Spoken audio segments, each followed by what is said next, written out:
배나TV 유튜브 구독 신청으로 저희에게 힘이 되어 주십시오.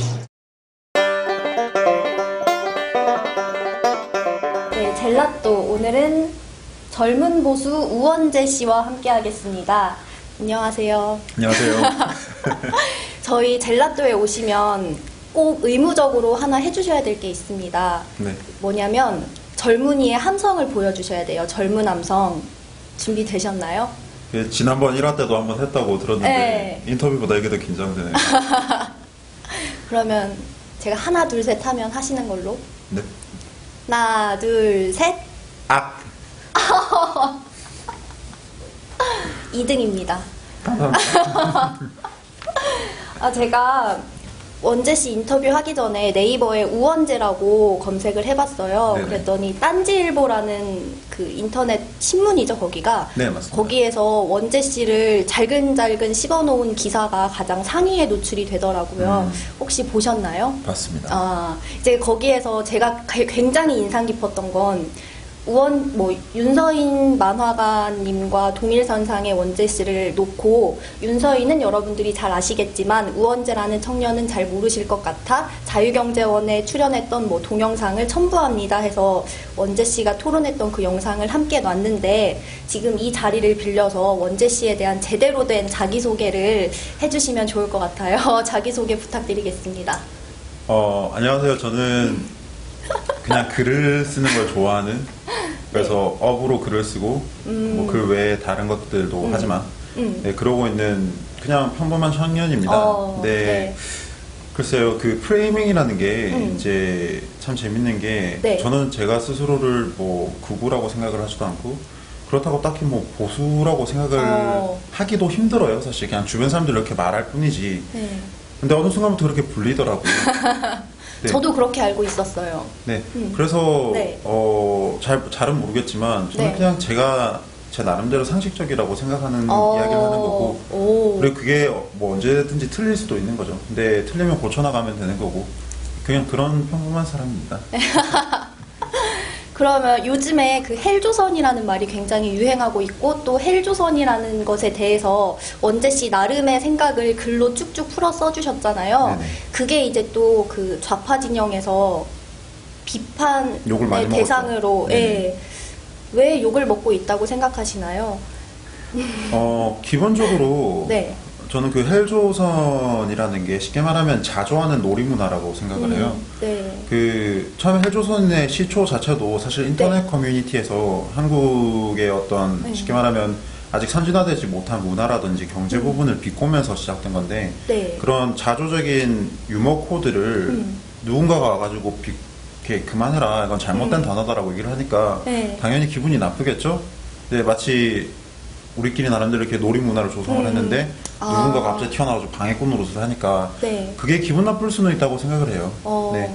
근데 하지만 저는 헬조선의 네. 그 단어에 절대 찬성을 하지 못하고 그게 논리적으로 말이 안 맞다고 생각을 해서 계속 비판을 하고 있는 거고. 네, 구체적으로 어떤 내용으로 비판해 주셨는지 말씀해 주세요. 네.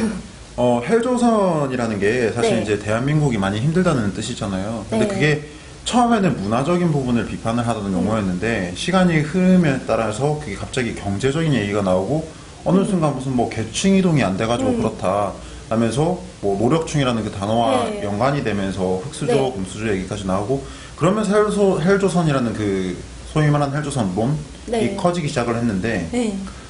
저는 그게 굉장히 웃기다고 생각을 해요. 왜냐면은 일단 경제적인 부분만 놓고 본다면은 대한민국은 상위 국가예요. 그쵸. 전 세계 한 220여 개 국가가 있는데, 대한민국은 G20 안에 들어가는 데다가 경제적인 수준부터 시작해서 모든 뭐 사회 인프라, 문화 수준이 전부 다 20이 안 된다는 말이죠. 그러면은 우리가 그냥 산술적으로 생각을 했을 때 네. 지구상의 60억 명의 인구의 상위 10%에 속하는 행운아들인데, 그런 행운아들이 헬조선이라고 무슨 뭐 지옥에서 태어났다고 네. 괴로워한다는 것 자체가 말이 안 되고, 첫째는 네. 물론 경제적인 부분이 모든 걸 다 뭐 행복을 결정한다고 볼 수는 없어요. 경제적으로 잘 살지만 불행할 수는 있어요. 그런데 저는 오히려 불행을 부추긴다는 것 자체가 헬조선에 의해서 부추겨진다고 생각을 해요. 그러니까 예를 들면 이런 거죠. 네. 다들 노력 해도 안 된다, 해도 안 된다라고 얘기를 하는데, 사실상 그게 아니에요. 내가 정말 노력을 하면은 어쨌든 삶은 앞으로 나가게 되어 있어요. 그러니까 내가 어느 순간 노력을 정말 열심히 해가지고 빌 게이츠처럼 될 수는 없을지언정 그건 사실 어떤 나라에서도 불가능한 일이에요. 그쵸. 그렇죠? 그래서 계층이동이라는 거는 현대 사회에서 전부 다 고착화되어 있기 때문에 네. 그런데 내가 노력을 하면 어쨌든 내 삶에서 나름대로 성취를 이룰 수가 그쵸. 있단 말이에요. 그러면은 하루하루 전진을 하고 거기서 나름대로 행복을 얻을 수가 있는 건데 이 헬조선의 특징은 뭐냐면은 자꾸 내가 가진 행복에 대해서 즐기는 것을 얘기하는 게 아니고 내가 가진 행복을 이렇게 충분히 만끽할 수 있는 게 아니라 남과 자꾸 비교. 그렇죠. 네. 비교하고 내가 가지지 못한 것을 얘기하고 자꾸 정말 그냥 먹고 살만한 나라에서 나름대로 잘 살고 있고 어쨌든 노력해서 열심히 살면은 나름대로 그냥 행복하게 살 수 있는 나라인데 자꾸 너희는 지옥에 있어. 너희는 힘들어 라는 거를 얘기를 하니까 나도 모르게 자꾸 거기에 동화되어 간다는 말이에요. 그러니까 실제로 보면은 이제 뉴스 기사 같은 것도 퍼지는 것만 해도 네. SNS에서 한국에 대한 긍정적인 뉴스가 나오면 다들 이거 뭔가 잘못된 것 같은데라는 느낌을 받아요. 오히려 뭔가 우리나라 뭐 자살률이 정말 높고 뭐 실업률이 정말 높고 이런 부정적인 기사가 나올 때마다 사람들이 오히려 그거를 환호하는 수준에 가깝게 반응을 한단 말이에요. 그러니까 기본적으로 그 부정적인 마인드가 깔려있기 때문이라고 저는 보는데 네. 그래서 저는 그 헬조선을 설파하는 게 네. 단순히 논리적이고 비논리적인 걸 떠나서 네. 그냥 장기적으로 우리들의 삶에 그리고 어떤 이 나라에 네. 내지는 이 사회 행복 지수에 전혀 도움을 미치지 못하는 오히려 부정적인 영향만 미치는 그런 부분이라고 봅니다. 그럼 얘기를 듣다 보니까 궁금해지는 게 도대체 이 헬조선이라는 용어를 만들어서 너희는 헬조선에 살고 있어라고 부추기는 세력들은 뭘 노리고 이렇게 하는 걸까요? 저는 기본적으로 네. 두 가지 종류가 있다고 생각을 해요. 그러니까 네. 처음에 헬조선론을 끌고 왔던 거는 그냥 네. 커뮤니티에서 만들었던 장난으로. 자생적인 놀이 문화였어요. 네. 그런 첫 번째 집단이 있으면은 네. 두 번째 집단은 그 소위 말하는 헬조선론에 그 편승을 해서 쉽게 말해서 네. 실에 편승을 해서 네. 그래 너희들이 힘들지 이런 식으로 부추기고 선동을 하고 네. 올바른 소리, 그러니까 이바른 소리를 해주기보다는 듣기 좋아하는 소리를 해줌으로써 인기에 영합하려고 하는 쉽게 말하면 포퓰리즘의 일환이라고 봅니다. 그래서 그런 정치꾼들이 다른 또 유형이라고 봅니다. 그렇죠.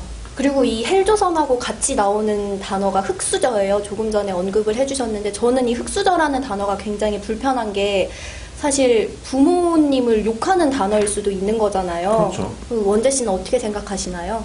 일단 기본적으로 그 흑수저라는 말 자체가 네. 굉장히 이렇게 가만 생각해 보면 그거예요. 물론 본인들은 아니라고 얘기를 하겠지만 사회에 대한 뭐 불만은 그런 거라고 얘기를 하겠지만 네. 실제로 얼마 전에 기사에 이런 말을 떴었어요. 내 자식이 흑수저를 받았다고 생각하지 않을까봐 너무 가슴이 아프다라는 어떤 부모님의 가슴 아픈 그런 얘기가 있었는데 네. 아니 그 흑수저라는 게 네. 왜 그렇게 유행하는지 잘 모르겠어요. 왜냐면은 60년대, 50년대 뭐 정말 먹고 살기 힘들었을 때는 흑수저라는 개념 자체가 없었어요. 은수저만 있었나?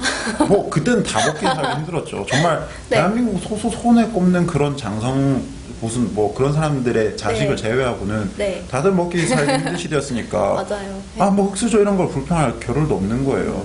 그런데 지금 이제 와서 흑수저라는 별표현이 생기기 시작을 했는데 근데 참 재밌는 게 뭐냐면은 모르겠어요. 이건 제 체감이고 사실 데이터가 없는 부분이긴 한데 네. 정작 정말 흑수저들은 그런 네. 인터넷에 흑수저니 뭐니 그럴 겨를이 없어요. 왜냐면은 그러니까 당장 저만 하더라도 예전에 이제 한창 돈 벌고 막 학교만 이럴 때는 일하느라 바빠가지고 그런 걸 신경 쓸 겨를도 없었고 하다못해 이제 제가 지방에서 왔는데 네. 지방에서 그냥 이제 평범한 제 친구들 학교 동창들을 생각을 해보면은 네. 뭐 공장 다니는 친구들도 많고 그냥 거의 대부분이 비정규직으로 지내고 있죠. 왜냐면은 지방은 기회 격차가 너무 크니까. 근데 이제 사실상 뭐 그렇게 대중담론에서 얘기하기에는 그렇게 좋은 상황이 아님에도 불구하고 정말 흑수저인 친구들 같은 경우는 별로 그런 얘기를 안 해요. 왜냐면은 그냥 살아가고 있는 거니까 그냥 그게 받아들여진 거니까. 근데 정작 웃긴 게 좀 적당히 먹고 살 만한 분들께서 그런 말들을 많이 하시더라고요. 특히 SNS 이제 농객들이랍시고 말씀하시는 분들을 보면은 무슨 뭐 외국에서 유학하고 계시는 분들이 그리고 내지는 뭐 서울권 내에 있는 4년제 대학을 나왔으면 기본적으로 물론 안 그런 분들도 많겠지만 기본적으로 어느 정도 이제 학창 시절에 혜택을 받으신 분들이에요. 기회에 있어서 어떤 이 좋은 기회를 분배를 받아가지고 어느 정도 혜택을 누리고 살아온 사람들께서 자꾸 흑수저니 은수저니 얘기하는 것도 조금 웃기다고 보고요. 그리고 사실 지금 원재 씨가 해주신 말씀 전반적으로 저도 다 공감을 하는데 이런 이야기를 하면 너 보수지라는 이야기를 들어요. 그래서 아까 말씀해주신 것처럼 원재 씨 앞에 청년 보수라는 수식어가 붙잖아요. 네. 이거에 대해서는 어떻게 생각하시나요? 그러니까 그 보수라는 말 자체가 네. 이제 대한민국에서는 조금 왜곡되어가지고 항상 좀 소위 말하는 구린 형태로 사용이 되어 왔죠. 창피한. 그런데 네. 만약 그 보수라는 게 사회 변화를 지향하지 않고, 그러니까 네. 지향을 하더라도 천천히 가는 걸 네. 얘기를 하고 급격한 변화를 거부한다면은 저는 보수가 맞을 것 같아요. 그런데 네. 제가 궁금한 거는 이 흑수저, 은수저, 뭐 헬조선 그 단문에 네. 다 공감한다 손 치더라도 네. 대안이 뭔지 모르겠어요. 그러니까 그 소위 진보라는 분들께서 말씀을 하시면서 헬조선에 대해서 비판하는 것도 좋고 흑수저에 대해서 비판하는 것도 좋고 노력충에 대해서 비판하는 것도 좋은데 그렇다면은 단순히 그 비난을 하는 게 아니라 네. 긍정적인 어떤 대응책 그거를 어떻게 긍정적으로 이끌어갈 수 있는 어떤 어떻게 말을 해야 하나요? 개혁 방법에 대해서 얘기를 해야 대안을 제시를 해줘야 비판이 되는 건데 그 대안을 제시하지 못하고 자꾸 그 불평만 하고 있단 말이에요. 대안을 제시하면 너도 노력 중이지 이런 말만 돌아오고. 그렇죠. 그러니까 이렇게 저렇게 하자라는 네. 말 자체가 이미 통하지가 않고 있고 뭐 헬조선 좋다 이거예요. 노력충도 좋다 이거고 뭐 다 알겠어요. 힘든 것도. 그러면은 어떻게 이 안 좋은 상황을 해결할 수 있을지 그런 것들에 대한 얘기가 필요한데 그런 논의는 없이 무작정 힘들다, 안 좋다, 대한민국은 정말 안 좋다, 탈조선해야 한다 이거 말고는 하는 게 없으니까 사실 그거는 비판이 아니라 징징거림이죠. 그래서 저는 그 소위 말하는 진보를 자처하는 분들께서 말씀을 하시는 헬조선론에 조금 더 동의할 수가 없습니다. 사실 헬조선이라는 단어 자체도 이상한 게 왜 조선이라는 말이 붙었는지 모르겠어요. 우리는 지금 대한민국에 살고 있고 조선은 저쪽 북한 그렇죠. 뭐 이죠. 인민조선? 북조선이면 그러니까 쉽게 말하면은 정근대적인 그러니까 조선시대 정근대성을 표현하기 위해서 이렇게 풍자하는 것 같은데 네. 글쎄요, 저는 그냥 그런 불평 어린 그 마인드 자체가 소위 네. 말하는 조선시대를 망친 양반들의 특징이라고 봐요. 선비들의 특징이죠. 뭐 어떻게 구체적이고 실제적인 실리적인 대안을 제시하지도 못하고 자꾸 이래선 안 되고 저래선 문제고 뭐가 문제고 말만 많이 하다가 그 꼴이 났는데 뭐 헬조선을 말씀하시는 분들은 정말 조선시대와 네. 비슷한 사고방식을 가지고 있다고 생각을 합니다.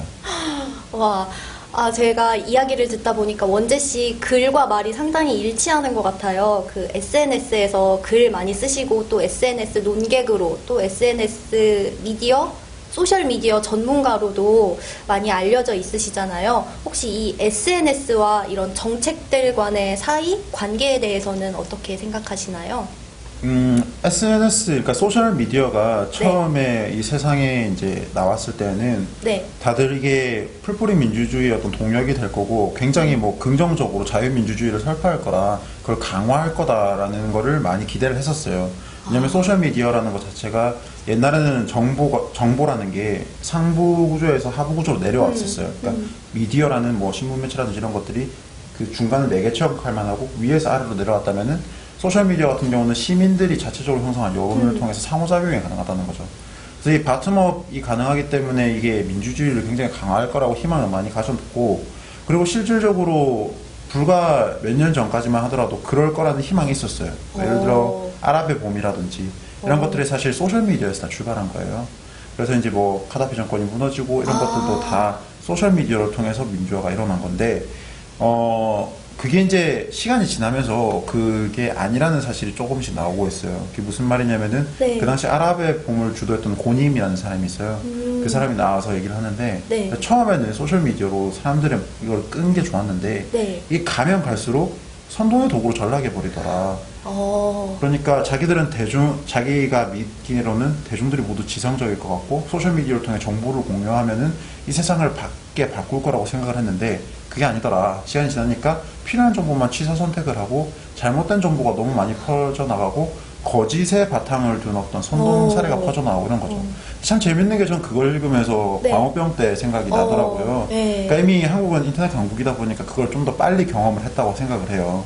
그래서 저는 사실 소셜미디어의 기능에 대해서 조금 회의적인 부분이 있습니다. 왜냐면은 이 소셜미디어가 제대로 된 저널리즘의 역할을 하는 것도 아니고 네. 보도윤리라든지 어떤 올바른 정보를 설파한다기보다는 오히려 그냥 정치권의 편가르기 위주의 어떤 걸 선동한다거나 잘못된 선보, 루머, 뭐 프로파간다, 악성 선동만 퍼지고 있고 실제로 이게 바른 민주주의 어떤 담론을 제시를 하느냐 그것도 아니잖아요. 사실 소셜미디어 보면 무슨 뭐 서로 이상한 단어 만들어가지고 욕만 하고 있고 그래서 저는 이게 과연 어떤 민주주의의 대안적 역할을 할 것인가 새로운 뭐 기능을 할 것인가 저는 좀 회의적으로 봅니다. 제가 원재 씨 얘기를 듣다 보니까 한 가지 생각나는 게 있는데 원재 씨가 그 초등학교 6학년에서 중학교 1학년 넘어갈 때 윤서인 작가와 어느 그 게임 사이트에서 만났다면서요. 네네. 그래서 그때 원재 씨가 초등학교 근데 이거 6학년 방송은 때, 해도 되나? 네, 6학년 때 원재 씨가 했던 말이 지금 이 인터넷 세상은 북한군이 다 침략해서 우린 다 망할 거라고 했다고 그렇죠. 했다던데 철이 어떤 없겠죠. 왜 그러는 아니 진짜 실제로도 몇몇 분들은 그렇다고 이야기를 하고 계신데 어떻게 그거를 초등학교 때 아셨나요? 아 그때 정말 이게 복잡한데 네. 그 당시 이제 그런 생각이 들었어요. 효순이 미선이 이제 여중생 미연차 사건 때 이제 저 같은 경우는 그 당시 이제 초등학생이었어요. 네. 그때 이제 수업 시간에 들었는데 선생님이 막 책상을 치면서 네. 너희들 지금 웃고 떠들 때가 아니라면서 네. 막 눈물을 흘리시면서 그러더라고요. 너희 친구가 미군한테 발표해 죽었다고. 근데 그 말을 듣는 순간 어렸는데 좀 황당했었어요. 아니 무슨 미군들이 사이코패스도 아니고 왜 가만히 있는 우리를 죽여라는 생각이 들더라고요. 그래서 어렸는데 어쨌든 인터넷은 되니까 네. 조금 찾아봤어요. 근데 찾아봤는데 그렇게 선동하는 게 아니더라고요. 막 무슨 그 선생님이 무슨 그 당시 이제 Fucking USA 그런 네. 노래가 이제 유행했는데 그런 거 틀어주면서 저도 그거 들었었어요. 네, 네. 막 뭐 반미해하고 맥도날드 먹지 말고 뭐 나이키 신지 말고 뭐 이런 말을 했는데 네. 아무런 생각해도 이게 아닌 것 같은 거예요. 그래서 이제 조금 찾아봤는데 이거 좀 이상하더라고요. 그러면서 이제 이게 정말 어떤 특정 정치 세력들, 그러니까 그때 말하면은 소위 말하는 NL 계열의 주사파들이었죠. 네. 반미를 얘기하고 친북, 종북을 얘기를 하고 한민족, 뭐 우리끼리 이런 거 얘기하면서 은근슬쩍 미군 철수 외치고 성적이 방어하고 이런 것들을 보면서 이제 막 인터넷에서 특히 인터넷에서 이제 활성화가 되어 있었으니까 한참 막 활성화되던 네. 시기였죠 그때가. 그런 걸 보면서 이제 그런 생각을 했었던 것 같네요. 네. 기억은 잘 안 납니다만 저는 개인적으로 그걸 흑역사라고 생각합니다. 아니에요. 굉장히 의미 있는 역사이기 때문에 저는 그 얘기를 전해 듣고 원재 씨를 다시 봤거든요. 이 친구가 어렸을 때부터 어렸을 때부터 딱히 뭐 방공투사 이런 건 아니었어요. 그래서 한 번쯤 이 얘기를 해보고 싶었습니다. 네. 저는 방공투사가 아닙니다. 저는 종북몰이에 반대합니다. 그래요? 네. 앞으로는 그럼 어떤 일 하고 싶으신가요, 원재 씨는? 글쎄요. 지금 그냥 네. 이제 사실 제가 이런저런 매체에서 칼럼을 연재하려고 있어서 대외적으로는 칼럼니스트라는 이름으로 활동을 하고 있지만 전 단순히 칼럼니스트는 그냥 제가 글을 쓰는 거를 좋아서 하는 거고 네. 그거 외적으로 조금 소셜미디어의 좀 밝은 미래 그러니까 그런 거에 대해서 좀 고민하고 연구해봤으면 좋겠어요. 왜냐면은 이게 이제 막 새롭게 시작된 분야고 아직 개척이 덜 된 분야다 보니까 네. 너무나 오용도 많고 남용도 많은 상황이라고 생각을 해요. 특히 이제 각종 선동이라든지 이런 것들. 네. 그래서 저는 그런 것들을 극복을 하고 정말 이 소셜미디어가 바람직한 민주주의 새로운 장으로 태어나게끔 정말로 좌든 우든 새로운 담론이 제시가 되고 단순히 왼쪽이라고 종북이라고 뭐라고 하지 않고 단순히 오른쪽이라고 극우 일배충 뭐 친일파라고 얘기하지 말고 저한테 얘기하는 것처럼 그런 말 안 나오고 그냥 정말 네. 그냥 상식적인 생각을 공유를 하고 그냥 개인 대 개인으로서 얘기를 하는 것들이 많아져서 네. 그러한 것들이 또 이제 서로 차이가 모여가지고 서로 부딪히고 서로 논쟁하면서 더 나은 대안을 제시를 하고 그런 것들이 이제 어떤 한 정치, 민주주의의 어떤 새로운 동력으로 제시될 수 있게끔 그런 정말 발전적인 기능을 하는 소셜미디어 환경을 디자인할 수 있도록 연구를 하고 싶습니다. 저도 원재 씨의 꿈을 응원하겠습니다. 감사합니다. 네, 그러면 저희 오늘 이야기는 여기에서 마치도록 하고 앞으로도 우리 우원재 씨가 쓰는 글 많이 응원해 주시고 또 힘이 되어 주시기 바랍니다. 감사합니다. 감사합니다.